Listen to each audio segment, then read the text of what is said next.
जय श्री कृष्णा दोस्तों, राधे राधे। आप सभी का बहुत बहुत स्वागत है। आज हम गुरुवार की व्रत कथा सुनेंगे। ऐसा माना जाता है कि जो कोई भी भक्त इस दिन व्रत रखते हैं उनकी समस्त इच्छाएं पूर्ण होती हैं और बृहस्पति महाराज प्रसन्न होते हैं। धन, विदा, पुत्र तथा मनोवांछित फल की प्राप्ति होती है। परिवार में सुख तथा शांति रहती है। आइए अब हम बृहस्पतिवार की व्रत कथा को प्रारंभ करते हैं। प्राचीन समय की बात है। एक बड़ा प्रतापी तथा दानी राजा रहता था। वह प्रत्येक गुरुवार को व्रत रखता था एवं पुण्य करता था। यह उसकी रानी को अच्छा नहीं लगता था। ना वह व्रत करती और ना ही किसी को एक पैसा दान में देती। राजा को भी ऐसा करने से मना किया करती थी। एक समय की बात है कि राजा शिकार खेलने वन को चले गए। घर पर रानी और दासी थी। उस समय गुरु बृहस्पति देव साधु का रूप धारण कर राजा के दरवाजे पर भिक्षा मांगने आए। साधु ने रानी से भिक्षा मांगी तो वो कहने लगी, हे साधु महाराज, मैं इस दान और पुण्य से तंग आ गई हूँ। आप कोई ऐसा उपाय बताएं जिससे ये सारा धन नष्ट हो जाए और मैं आराम से रह सकूं। साधु रूपी बृहस्पति देव ने कहा, तुम बड़ी विचित्र हो। संतान और धन से भी कोई दुखी होता है। अगर तुम्हारे पास धन अधिक है तो इसे शुभ कार्यों में लगाओ जिससे तुम्हारे दोनों लोग सुधरें। परंतु साधु की इन बातों से रानी खुश नहीं हुई। उसने कहा, मुझे ऐसे धन की आवश्यकता नहीं है जिसे मैं दान दूं तथा जिसको संभालने में ही मेरा सारा समय नष्ट हो जाए। साधु ने कहा, यदि तुम्हारी ऐसी इच्छा है तो जैसा मैं तुम्हें बताता हूँ तुम वैसा ही करना।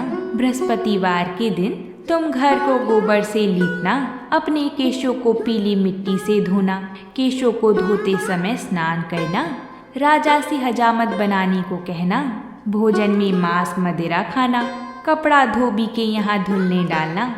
इस प्रकार 7 बृहस्पतिवार करने से तुम्हारा समस्त धन नष्ट हो जाएगा। इतना कहकर साधु बने बृहस्पति देव अंतर्ध्यान हो गए। साधु के कहे अनुसार करते हुए रानी को केवल 3 बृहस्पतिवार ही बीते थे कि उसकी समस्त धन संपत्ति नष्ट हो गई। भोजन के लिए भी परिवार तरसने लगा। एक दिन राजा रानी से बोला, हे रानी, तुम यहीं रहो, मैं दूसरे देश को जाता हूँ, क्योंकि यहाँ पर मुझे सभी जानते हैं, इसलिए मैं कोई छोटा कार्य नहीं कर सकता। ऐसा कहकर राजा परदेश चला गया। वहाँ वह जंगल से लकड़ी काट कर लाता और शहर में बेचता। इस तरह वह अपना जीवन व्यतीत करने लगा।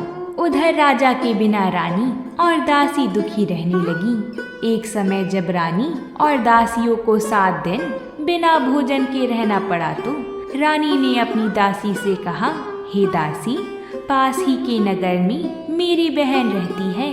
वह बड़ी धनवान है, तो उसके पास जा और कुछ ले आ ताकि थोड़ा बहुत गुजर बसर हो जाए। दासी रानी की बहन के पास गई। उस दिन बृहस्पतिवार था। रानी की बहन उस समय बृहस्पतिवार की कथा सुन रही थी। दासी ने रानी की बहन को अपनी रानी का संदेश दिया, लेकिन रानी की बहन ने कोई उत्तर नहीं दिया। जब दासी को रानी की बहन से कोई उत्तर नहीं मिला तो वह बहुत दुखी हुई। उसे क्रोध भी आया। दासी ने वापस आकर रानी को सारी बात बता दी। सुनकर रानी ने अपने भाग्य को कोसा। उधर रानी की बहन ने सोचा कि मेरी बहन की दासी आई थी, परंतु मैं उसे बोल नहीं पाई, इससे वह बहुत दुखी होगी। कथा सुनकर और पूजन समाप्त कर वह अपनी बहन के घर गई और कहने लगी, हे बहन, मैं बृहस्पतिवार का व्रत कर रही थी। तुम्हारी दासी गई, परंतु जब तक कथा होती है तब तक ना उठते हैं और ना बोलते हैं, इसलिए मैं नहीं बोली। कहो दासी, क्यों गई थी? रानी बोली, बहन, हमारे घर अनाज नहीं था। ऐसा कहते कहते रानी की आंखें भर आई। उसने दासियों समेत भूखा रहने की बात भी अपनी बहन को बता दी। रानी की बहन बोली, बहन देखो, बृहस्पति देव भगवान सबकी मनोकामना पूर्ण करते हैं। देखो शायद तुम्हारे घर में अनाज रखा ही होगा। यह सुनकर दासी घर के अंदर गई तो वहाँ उसे एक घड़ा अनाज का भरा मिल गया। उसे बड़ी हैरानी हुई क्योंकि उसने एक एक बर्तन देख लिया था। उसने बाहर आकर रानी को बताया। दासी रानी से कहने लगी, हे रानी, जब हमको भोजन नहीं मिला तो हम भी व्रत ही तो करते हैं, इसलिए क्यों ना इनसे व्रत और कथा की विधि पूछ ली जाए। हम भी व्रत किया करेंगे। दासी के कहने पर रानी ने अपनी बहन से बृहस्पतिवार व्रत के बारे में पूछा। उसकी बहन ने बताया, बृहस्पतिवार के व्रत में चने की दाल और मुनक्का से विष्णु भगवान का केले की जड़ में पूजन करें तथा दीपक जलाएं, पीला भोजन करें तथा कथा सुनी। इससे गुरु भगवान प्रसन्न होते हैं, मनोकामना पूर्ण करते हैं। व्रत और पूजन की विधि बताकर रानी की बहन अपने घर लौट आई। रानी और दासी दोनों ने निश्चय किया कि बृहस्पति देव भगवान का पूजन जरूर करेंगे। 7 रोज बाद जब बृहस्पतिवार आया तो उन्होंने व्रत रखा। घुड़साल में जाकर चना और गुड़ बीन लाई तथा उसकी दाल से केले की जड़ तथा विष्णु भगवान का पूजन किया। अब पीला भोजन कहाँ से आई? दोनों बड़ी दुखी हुईं, परंतु उन्होंने व्रत किया था, इसलिए बृहस्पति देव भगवान ने प्रसन्न होकर एक साधारण व्यक्ति के रूप में वह 2 थालियों में सुंदर पीला भोजन लेकर आए और दासी को देखकर बोले, हे दासी, यह भोजन तुम्हारे लिए और तुम्हारी रानी के लिए है, इसे तुम दोनों ग्रहण करना। दासी भोजन पाकर बहुत प्रसन्न हुई। उसने रानी को सारी बात बताई। उसके बाद से वह प्रत्येक बृहस्पतिवार को गुरु भगवान का व्रत और पूजन करने लगी। बृहस्पति भगवान की कृपा से उनके पास धन हो गया, परंतु रानी फिर पहले की तरह आलस्य करने लगी। तब दासी बोली, देखो रानी, तुम पहले भी इस प्रकार आलस्य करती थी। तुम्हें धन के रखने में कष्ट होता था, इस कारण सभी धन नष्ट हो गया।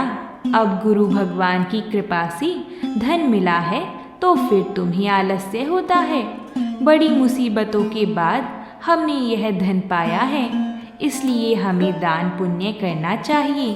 अब तुम भूखे मनुष्य को भोजन कराओ, प्याऊ लगवाओ, ब्राह्मणों को दान दो, कुआं तालाब बावड़िया आदि का निर्माण करवाओ, मंदिर पाठशाला बनवाकर ज्ञान दान दो, कुंवारी कन्याओं का ब्याह करवाओ, अर्थात धन को शुभ कार्यों में खर्च करो, जिससे तुम्हारे कुल का यश बढ़े तथा स्वर्ग प्राप्त हो और पितृ प्रसन्न हो। दासी की बात मानकर रानी शुभ कर्म करने लगी।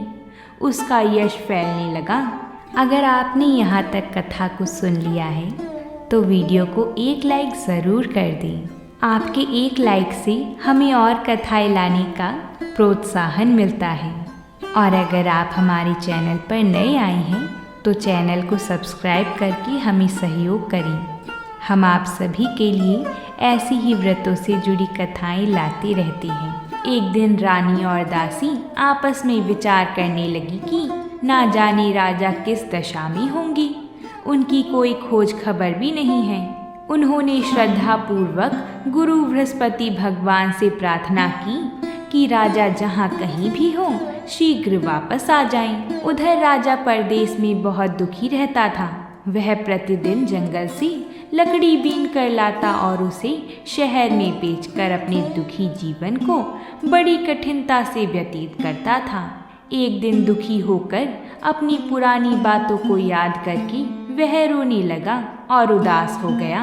उसी समय राजा के पास बृहस्पति देव साधु के वेश में आकर बोले, हे लकड़हारी, तुम इस सुनसान जंगल में किस चिंता में बैठी हो, मुझे बतलाओ। यह सुनकर राजा के नेत्रों में जल भर आया। साधु की वंदना कर राजा ने अपनी संपूर्ण कहानी सुना दी। महात्मा दयालु होते हैं। वह राजा से बोली, हे राजा, तुम्हारी पत्नी ने बृहस्पति देव के प्रति अपराध किया था, जिसके कारण तुम्हारी यह दशा हुई। अब तुम चिंता मत करो, भगवान तुम्हें पहले से अधिक धन देंगे। देखो, तुम्हारी पत्नी ने बृहस्पतिवार का व्रत प्रारंभ कर दिया है। अब तुम भी बृहस्पतिवार का व्रत करके चने की दाल व गुड़ जल के लोटे में डालकर केले का पूजन करो, फिर कथा कहो या सुनो। भगवान तुम्हारी सब मनोकामना पूर्ण करेंगे। साधु की बात सुनकर राजा बोला, हे प्रभु, लकड़ी बेचकर तो इतना पैसा भी नहीं बचता जिससे भोजन के उपरांत कुछ बचा सकूं। मैंने रात्रि में अपनी रानी को व्याकुल देखा है। मेरे पास कोई साधन नहीं जिससे उसका समाचार जान सकूं। फिर मैं कौन सी कहानी कहूं, यह भी मुझको मालूम नहीं है। साधु ने कहा, मन में बृहस्पति भगवान के पूजन व्रत का निश्चय करो, वह स्वयं तुम्हारे लिए कोई राह बना देंगी। बृहस्पतिवार के दिन तुम रोजाना की तरह ही लकड़ियाँ लेकर शहर में जाना। तुम्हें रोज से दुगना धन मिलेगा, जिससे तुम भली भांति भोजन कर लोगे तथा बृहस्पति देव की पूजा का सामान भी आ जाएगा। जो तुमने बृहस्पतिवार की कहानी के बारे में पूछा है वह इस प्रकार है, तुम इसे ध्यान पूर्वक सुनो। प्राचीन काल में एक बहुत ही निर्धन ब्राह्मण रहता था। उसके कोई संतान न थी। वह नित्य पूजा पाठ करता। उसकी स्त्री ना स्नान करती और ना किसी देवता का पूजन करती। इस कारण ब्राह्मण देवता बहुत दुखी रहते थे। भगवान की कृपा से ब्राह्मण के यहाँ एक कन्या उत्पन्न हुई। कन्या बड़ी होने लगी। प्रातः स्नान करके वह भगवान विष्णु का जप करती थी। ऐसी ही वह बृहस्पतिवार का व्रत भी करने लगी। पूजा पाठ समाप्त करके पाठशाला जाती तो अपनी मुट्ठी में जौ भर के ले जाती और पाठशाला के मार्ग में डालती जाती। लौटते समय वही जौ स्वर्ण के हो जाती तो उनको बीन कर घर ले आती थी। एक दिन वह बालिका सूप में उन सोने के जौ को फटक कर साफ कर रही थी कि तभी उसकी माँ ने देख लिया और कहा कि हे बेटी, सोने के जौ को फटकने के लिए सोने का ही सूप होना चाहिए। दूसरे दिन गुरुवार था। कन्या ने व्रत रखा और बृहस्पति देव से सोने का सूप देने की प्रार्थना की। बृहस्पति देव ने उसकी प्रार्थना स्वीकार कर ली। रोजाना की तरह वह कन्या जौ फैलाती हुई पाठशाला से लौटकर जब वह जौ बीन रही थी तो बृहस्पति देव की कृपा से उसे सोने का सूप भी मिला। उसे वह घर ले आई और उससे जौ साफ करने लगी, परंतु उसकी माँ का वही ढंग रहा। एक दिन की बात है, कन्या सोने के सूप में जब जौ साफ कर रही थी उस समय नगर का राजकुमार वहां से निकला। कन्या के रूप और कार्य को देखकर वह उस पर मोहित हो गया। राजमहल आकर वह भोजन तथा जल त्याग कर उदास होकर लेट गया। राजा को जब राजकुमार की इस हालत का पता चला कि उसने अन्न जल त्याग दिया है तो राजा अपने मंत्रियों के साथ अपने पुत्र के पास गया और इस बात का कारण पूछा। राजकुमार ने राजा को उस लड़की के घर का पता भी बता दिया। मंत्री उस लड़की के घर गया। मंत्री ने ब्राह्मण के समक्ष राजा की ओर से निवेदन किया। कुछ ही दिन बाद ब्राह्मण की कन्या का विवाह राजकुमार के साथ संपन्न हो गया। कन्या के घर से जाते ही ब्राह्मण के घर में पहले की भांति गरीबी का निवास हो गया। एक दिन दुखी होकर ब्राह्मण अपनी पुत्री से मिलने गए। बेटी ने पिता की अवस्था को देखा और अपनी माँ का हाल पूछा। ब्राह्मण ने सभी हाल कह सुनाया। कन्या ने बहुत सा धन देकर अपने पिता को विदा कर दिया, लेकिन कुछ दिन बाद ही फिर वही हाल हो गया। ब्राह्मण फिर अपनी कन्या के यहाँ गया और सभी हाल कहा तो पुत्री बोली, हे पिताजी, आप माता को यहाँ लिवा लाओ। मैं उन्हें वह विधि बता दूंगी जिससे गरीबी दूर हो जाएगी। ब्राह्मण देवता अपनी स्त्री को साथ लेकर अपनी पुत्री के पास राजमहल पहुँचे तो पुत्री अपनी माँ को समझाने लगी, हे माँ, देखो, तुम प्रातः काल स्नान आदि करके विष्णु भगवान का पूजन करूं तो सब दरिद्रता दूर हो जाएगी। परंतु उसकी माँ ने उसकी एक भी बात नहीं मानी। वह प्रातः काल उठकर अपनी पुत्री की बची झूठन को खा लेती थी। एक दिन उसकी पुत्री को बहुत गुस्सा आया। उसने अपनी माँ को एक कोठरी में बंद कर दिया। फिर प्रातः उसे स्नान आदि करा के पूजा पाठ करवाया तो उसकी माँ की बुद्धि ठीक हो गई। इसके बाद वह नियम से पूजा पाठ करने लगी और प्रत्येक बृहस्पतिवार को व्रत करने लगी। इस व्रत के प्रभाव से मृत्यु के बाद वह स्वर्ग को गई। वह ब्राह्मण भी सुखपूर्वक इस लोक का सुख भोग कर स्वर्ग को प्राप्त हुआ। इस तरह कहानी कहकर साधु बने देवता वहां से अंतर्ध्यान हो गए। धीरे धीरे समय व्यतीत होने पर फिर बृहस्पतिवार का दिन आया। राजा जंगल में लकड़ी काटकर शहर में बेचने लगा। उसे उस दिन बाकी दिनों से अधिक धन मिला। राजा ने चना गुड़ आदि लाकर बृहस्पतिवार का व्रत किया। उस दिन से उसके सभी कलेश दूर हो गए। परंतु जब अगले गुरुवार का दिन आया तो वह बृहस्पतिवार का व्रत करना भूल गया। इस कारण बृहस्पति भगवान नाराज हो गए। उस दिन उस नगर के राजा ने विशाल यज्ञ का आयोजन किया था तथा अपनी समस्त राज्य में घोषणा करवा दी थी कि सभी मेरे यहाँ भोजन करने आवे। किसी के घर में भी चूल्हा ना जले। इस आज्ञा को जो ना मानेगा उसको फांसी दे दी जाएगी। राजा की आज्ञा अनुसार राज्य के सभी वासी राजा के भोज में सम्मिलित हुए। लेकिन लकड़हारा कुछ देर से पहुंचा, इसलिए राजा उसको अपने साथ महल में ले गए।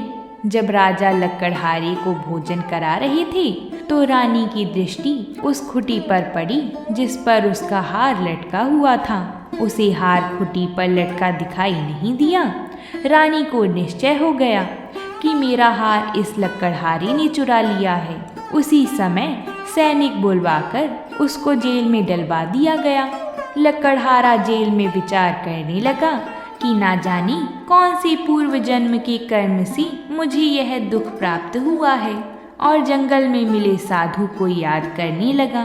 तत्काल बृहस्पति देव साधु के रूप में प्रकट हो गई और कहने लगी, अरे मूर्ख, तूने बृहस्पति देवता की कथा नहीं की, उसी कारण तुझे यह दुख प्राप्त हुआ है। अब चिंता मत कर। बृहस्पतिवार के दिन जेल खाने के दरवाजे पर तुझे 4 पैसे पड़े मिलेंगे।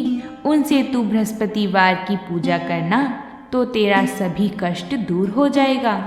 अगले बृहस्पतिवार के दिन उसे जेल के द्वार पर 4 पैसे मिले। राजा ने पूजा का सामान मंगवाकर कथा कही और प्रसाद बांटा। उसी रात्रि में बृहस्पति देव ने उस नगर के राजा को स्वप्न में कहा, हे राजा, तूने जिसे जेल में बंद किया है उसे कल छोड़ देना, वह निर्दोष है। राजा प्रातः काल उठा और खुटी पर हार टंगा देखकर लकड़हारे को बुलाकर क्षमा मांगी तथा राजा के योग्य सुंदर वस्त्र आभूषण भेंट कर उसे विदा किया। गुरुदेव की आज्ञा अनुसार राजा अपने नगर को चल दिया। राजा जब नगर के निकट पहुंचा तो उसे बड़ा ही आश्चर्य हुआ कि नगर में पहले से अधिक बाग, तालाब और कुएं तथा बहुत सी धर्मशालाएं, मंदिर आदि बने हुए हैं। राजा ने पूछा कि यह किसका बाग और धर्मशाला है। तब नगर के सब लोग कहने लगे कि यह सब हमारी रानी और दासी द्वारा बनवाए गए हैं। राजा को आश्चर्य हुआ और गुस्सा भी आया कि उसकी अनुपस्थिति में रानी के पास धन कहाँ से आया होगा। जब रानी ने यह खबर सुनी कि राजा आ रही हैं, तो उसने अपनी दासी से कहा, हे दासी, देखो तो जरा, राजा हमको कितनी बुरी हालत में छोड़ के गए थे। वह हमारी ऐसी हालत देखकर लौट ना जाएं, इसलिए तू दरवाजे पर खड़ी हो जा। रानी की आज्ञा अनुसार दासी दरवाजे पर खड़ी हो गई और जब राजा आए तो उन्हें अपने साथ महल में लिवा लाई। तब राजा ने क्रोध करके अपनी तलवार निकाली और पूछने लगा, बताओ यह धन तुम्हें कैसे प्राप्त हुआ है। तब रानी ने सारी कथा कह सुनाई। तब राजा ने निश्चय किया कि मैं रोजाना दिन में 3 बार कहानी कहा करूँगा और रोज व्रत किया करूँगा। अब हर समय राजा के दुपट्टे में चने की दाल बंधी रहती तथा दिन में 3 बार कथा कहता। एक रोज राजा ने विचार किया कि चलो अपनी बहन के यहाँ हो आऊं। इस तरह का निश्चय कर राजा घोड़े पर सवार होकर अपनी बहन के यहाँ चल दिया। मार्ग में उसने देखा कि कुछ आदमी एक मुर्दे को लेवा जा रहे हैं। उन्हें रोककर राजा कहने लगा, अरे भाइयों, मेरी बृहस्पतिवार की कथा सुन लो। वह बोले, लो, हमारा तो आदमी मर गया है, इनको अपनी कथा की पड़ी है। परंतु कुछ आदमी बोले, अच्छा कहो, हम तुम्हारी कथा भी सुनेंगे। तब राजा ने दाल निकाली और कथा कहनी शुरू कर दी। जब कथा आधी हुई तो मुर्दा हिलने लगा और जब कथा समाप्त हुई तो राम राम करके वह मुर्दा खड़ा हो गया। राजा आगे बढ़ा। उसे चलते चलते शाम हो गई। आगे मार्ग में उसे एक किसान खेत में हल चलाता हुआ मिला। राजा ने उससे कथा सुनने का आग्रह किया, लेकिन वह नहीं माना। राजा आगे चल पड़ा। राजा के हटते ही बैल पछाड़ खाकर गिर गई तथा किसान के पेट में बहुत जोर से दर्द होने लगा। उसी समय किसान की माँ रोटी लेकर आई। उसने जब देखा तो अपने पुत्र से सब हाल पूछा। बेटे ने सभी हाल बता दिया। बुढ़िया दौड़ती दौड़ती उस घुड़सवार के पास पहुंची और उससे बोली, मैं तेरी कथा सुनूंगी, तू अपनी कथा मेरे खेत पर ही चलकर कहना। राजा ने लौटकर बुढ़िया के खेत पर जाकर कथा कही, जिसके सुनते ही बैल खड़ी हो गई तथा किसान के पेट का दर्द भी बंद हो गया। राजा अपनी बहन के घर जा पहुंचा। बहन ने भाई की खूब मेहमान नवाजी करी। दूसरे रोज प्रातःकाल राजा जागा तो वह देखने लगा कि यहाँ सब लोग भोजन कर रहे हैं। राजा ने अपनी बहन से जब पूछा, ऐसा कोई मनुष्य है जिसने भोजन नहीं किया हो, जो मेरी बृहस्पतिवार की कथा सुन ली? बहन बोली, हे भैया, यह देश ऐसा ही है। यहाँ लोग पहले भोजन करते हैं, बाद में कोई अन्य काम करते हैं। फिर वह कुम्हार के घर गई जिसका लड़का बीमार था। उसे मालूम हुआ कि उसके यहाँ 3 दिन से किसी ने भी भोजन नहीं किया है। रानी ने अपने भाई की कथा सुनने के लिए कुम्हार से कहा। वह तैयार हो गया। राजा ने जाकर बृहस्पतिवार की कथा कही, जिसको सुनकर उसका लड़का ठीक हो गया। अब तो राजा की प्रशंसा होने लगी। एक दिन राजा ने अपनी बहन को कहा, हे बहन, मैं अब अपने घर जाऊंगा, तुम भी तैयार हो जाओ। राजा की बहन ने अपनी सास से अपने भाई के साथ जाने की आज्ञा मांगी तो सास बोली, हाँ चली जा, मगर अपने लड़के को मत ले जाना, क्योंकि तेरे भाई के कोई संतान नहीं है। बहन ने अपने भाई से कहा, हे भैया, मैं तो चलूंगी, मगर कोई बालक नहीं जाएगा। तब राजा अपनी बहन को भी छोड़कर दुखी मन से अपनी नगर को लौट आया। राजा ने अपनी रानी से सारी कथा बताई और बिना भोजन किए वह शैया पर लेट गया। रानी बोली, हे प्रभु, बृहस्पति देव ने हमें सब कुछ दिया है, वह हमें संतान अवश्य देंगी। उसी रात बृहस्पति देव ने राजा को स्वप्न में कहा, हे राजा, उठ जा और सभी सोच त्याग दे, तेरी रानी गर्भवती है। राजा को यह जानकर बड़ी खुशी हुई। 9वें महीने में रानी के गर्भ से एक सुंदर पुत्र पैदा हुआ। तब राजा बोला, हे रानी, स्त्री बिना भोजन के रह सकती है, परंतु बिना कहे नहीं रह सकती। जब मेरी बहन आएगी तो तुम उससे कुछ मत कहना। रानी ने हाँ कर दी। जब राजा की बहन ने यह शुभ समाचार सुना तो वह बहुत खुश हुई तथा बधाई लेकर अपने भाई के यहाँ आई। रानी ने तब उसे आने का उल्हाना दिया। जब भाई अपने साथ ला रहे थे तब टाल गई, उनके साथ ना आई और आज अपने आप ही भागी भागी बिना बुलाए आ गई। तो राजा की बहन बोली, भाई, मैं इस प्रकार ना कहती तो तुम्हारे घर औलाद कैसे होती?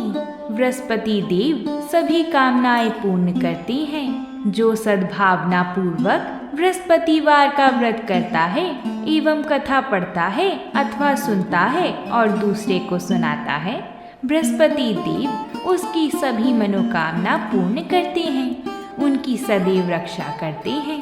जो संसार में सद्भावना से गुरुदेव का पूजन एवं व्रत सच्चे हृदय से करते हैं, उनकी सभी मनोकामना वैसे ही पूर्ण होती हैं जैसे सच्ची भावना से रानी और राजा ने बृहस्पति देव की कथा का गुणगान किया तो उनकी सभी इच्छाएं बृहस्पति देव जी ने पूर्ण की। अनजाने में भी बृहस्पति देव की उपेक्षा ना करें, ऐसा करने से सुख शांति नष्ट हो जाती है।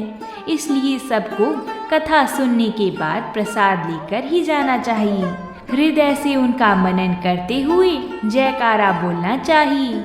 बृहस्पति देव जी की जय हो। अगर आप सभी को ये कथा अच्छी लगी है तो वीडियो को लाइक और चैनल को सब्सक्राइब जरूर करिएगा। प्रेम से बोलिए जय श्री कृष्णा।